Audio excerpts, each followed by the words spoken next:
민수기 14장 26절부터 38절까지 말씀, 저와 여러분들이 한 절씩 교독하고 마지막 38절 말씀은 함께 봉독하겠습니다. 할렐루야. 하나님은 좋으신 하나님이십니다. 오늘도 주님 바라보며 믿음으로 또한 주님의 선하심을 맛보아 알아가시는 여러분 되시기를 주님의 이름으로 축복합니다. 여러분, 민수기 말씀을 묵상하면 우리 인생의 모습이 그대로 보이는 것 같지 않습니까? 광야에서 이스라엘 백성이 살아가듯이 오늘 저와 여러분들 광야 같은 세상에서 살아가는데, 민수기 말씀에 보면 이스라엘 백성이 하나님 앞에 7번이나 실패하는 모습이 나옵니다. 7번 실패했다라고 하는 것은 상징적인 수이기도 한데, 완전히 실패했다, 7이라는 수가 그렇지 않습니까? 완전히 실패하는 그런 모습을 보여주고 있는데, 첫 번째는 무엇이냐면 탐욕입니다. 탐욕. 하늘에서 날마다 만나가 내리는데도 그거 먹으면서도 우리한테 왜 고기 안 주냐고, 애굽에서 고기 먹을 때가 좋았다고, 다시 애굽으로 돌아가자라고 말했다라는 것이죠. 두 번째는 무엇입니까? 원망과 불평입니다. 가나안의 7족속을 보고 두려워하는 그들이 하나님을 향해서 원망하고 불평하면서 왜 우리 출애굽시켜서 죽게 하느냐고, 다시 애굽으로 돌아가면 좋겠다고. 여러분, 애굽으로 돌아간다라고 하는 말은 어떤 의미냐면 구원을 무효화하는 거잖아요. 하나님이 출애굽시킨 은혜를 무효화시키는 거, 구원을 무효화시키는 거. 그래서 우리 인생 가운데 오늘도 탐욕을 경계하며 불평과 원망을 경계하며, 그 모습이 그런데 우리들의 모습이다라는 거죠. 우리 마음에 얼마나 큰 욕심이 있습니까? 얼마나 큰 원망과 불평이 있습니까? 오늘 이 새벽에 예수 그리스도 십자가 보혈의 능력으로 하나님 모든 탐욕은 사라지게 하시고, 또한 우리가 탐욕을 다스려야죠. 그렇죠? 자족하는 마음은 경건에 큰 유익이 되는 줄 믿습니다. 할렐루야. 하나님 앞에서 자족하고 또 감사하고 불평하고 원망하는 것이 아니라 감사로 모든 어려움을 이겨나가시는 저와 여러분 되시기를 주님의 이름으로 축복합니다.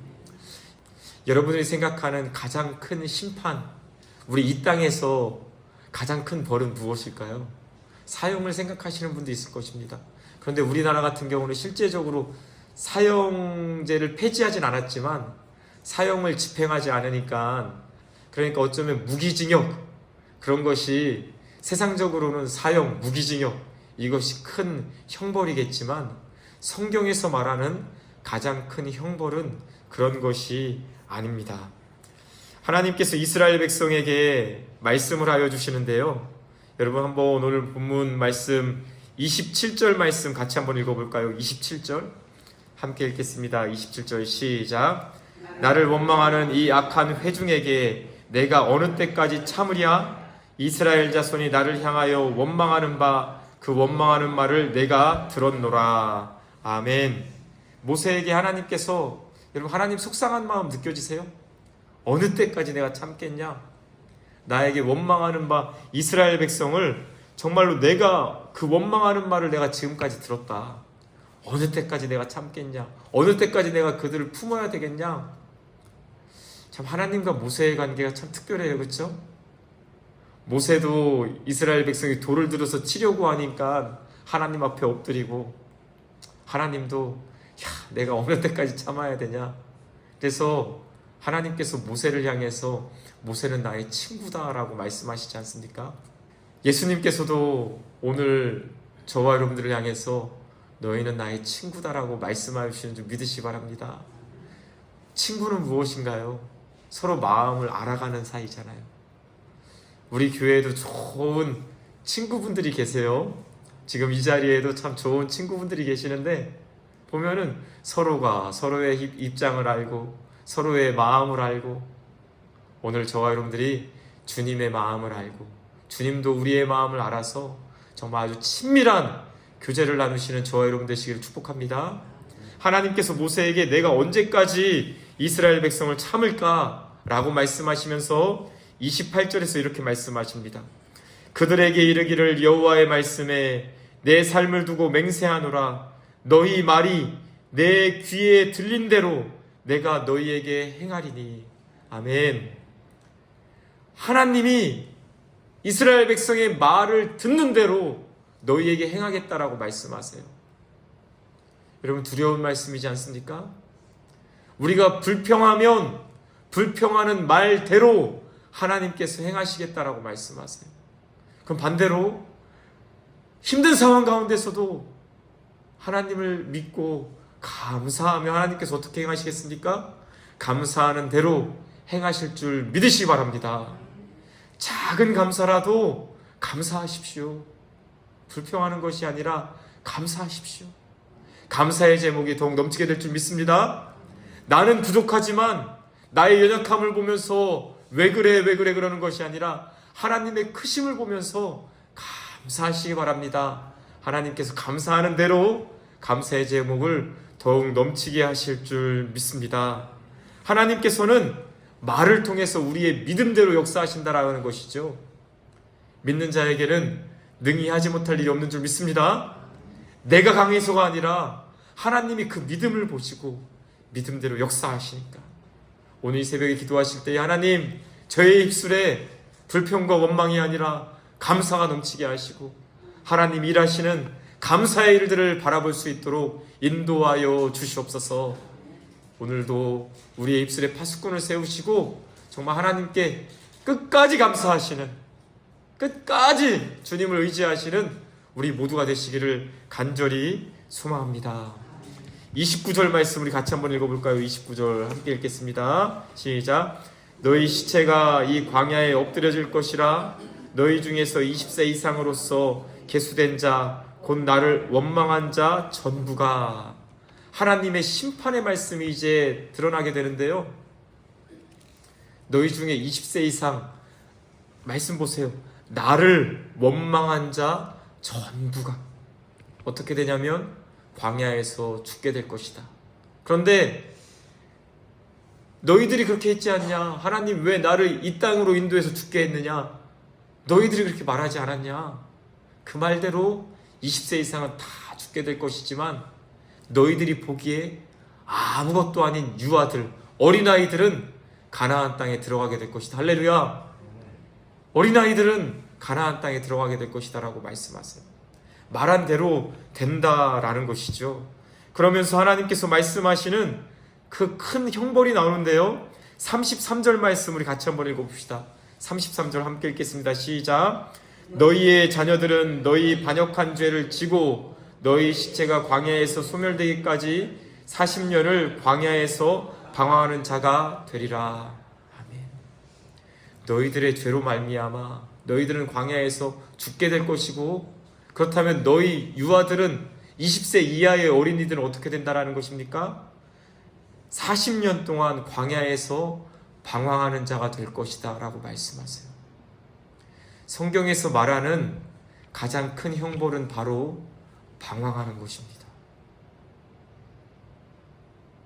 왜 그럴까요? 방황이 무엇입니까? 하나님이 없으면 방황할 수밖에 없습니다. 인생은 하나님이 없으면 삶의 목적을 알 수 없기 때문에 방황할 수밖에 없다라는 것이죠.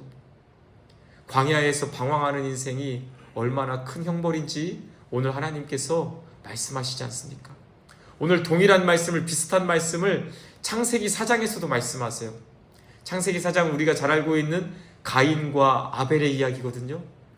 가인이 자기 동생 아벨을 죽이고 난 후에 하나님께서 어떻게 하십니까? 너는 땅에서 유리하는 자가 될 것이다, 방황하는 자가 될 것이다 라고 말씀하세요. 왜요? 그의 인생에 하나님이 없으니까. 여러분, 하나님이 없으니까 죄를 짓고 하나님이 없으니까 인생은 방황하게 됩니다. 그러니까 죄와 죄의 결과가 사실은 같다라는 것이죠. 하나님이 없는 인생이 얼마나 끔찍한 인생인지, 하나님이 없는 인생은 돈을 많이 벌어도 방황합니다. 하나님이 없는 인생은 사회적으로 정말 지위가 높아도 방황하는 인생입니다. 하나님이 없는 인생은 사람들의 인정을 많이 받아도 결국에는 방황하는 인생으로 끝날 수밖에 없습니다. 그럼 여러분 한번 반대로 생각해 보시겠습니까? 가장 큰 축복은 어떤 인생일까요? 가장 큰 복된 인생은 어떤 인생일까요? 하나님 바라보며 하나님이 주시는 그 사명을 향해서, 목적을 향해서 가나안 땅을 향해서, 천국을 향해서 달려가는 인생이 가장 큰 복된 인생인 줄 믿으시기 바랍니다. 이런 면에서 오늘 저와 여러분들은 방황하는 인생이 아니지 않습니까? 하나님의 은혜로 살아가는 인생, 하나님과 함께하는 인생, 하나님 바라보며 믿음으로 달려가는 인생, 그래서 우리는 가장 큰 축복을 받은 인생이에요. 우리의 삶은 광야 방황하는 인생이 아니라 천국을 향해 나아가는, 돌아갈 본향이 있는 그런 인생인 것을 믿으시기를 축복합니다. 그래서 얼마나 복된 인생인지 몰라요. 내 몸이 병들어도 우리는 갈 곳이 있습니다. 내가 이 땅에서 가난해도 우리는 갈 곳이 분명하게 정해져 있습니다. 그래서 우리는 주님 안에서 주의 크신 팔 안에 있을 때에 가장 큰 복된 인생임을 아시고 정말 하나님께 감사하십시오. 감사하지 않는 인생은 방황하는 인생이지만, 감사하는 삶은 하나님과 동행하는, 하나님을 바라보며 하나님을 의식하며 의지하며 살아가는 가장 큰 복된 인생이다라는 것이죠. 오늘 이 새벽에 하나님 앞에, 하나님, 저의 오늘 하루의 삶도 인도하여 주시옵소서. 방황하는 인생이 아니라 주님과 함께하는 인생. 그래서 주님, 제가 오늘 뭘 해야 될까요? 주님, 제가 어떤 말을 해야 될까요? 주님, 제가 누구를 사랑해야 될까요? 누구를 섬겨야 할까요? 주님과 함께하는 축복된 인생을 살아가시는 저와 여러분 되시기를 간절히 소망합니다. 가장 큰 형벌인 방황하는 인생이 아니라 주님과 동행하는 주의 크신 팔 아래에서 감사가 넘치는 오늘 하루가 되시기를 주님의 이름으로 간절히 소망합니다. 기도하겠습니다. 하나님 아버지, 두려움으로 말미암아 하나님을 향해 온전히 신뢰하지 못하고 원망하고 불평한 이스라엘 백성이 40년 동안 광야에서 방황하는 것을 보게 됩니다. 하나님, 우리는 더 이상 방황하는 인생 되지 않게 하여 주시옵고, 주님과 함께하는 인생, 주님과 동행하는 축복된 인생을 살아갈 수 있도록 인도하여 주시옵소서. 주의 말씀은 오늘도 내 발의 등이시며 내 길의 빛이신 줄 믿습니다.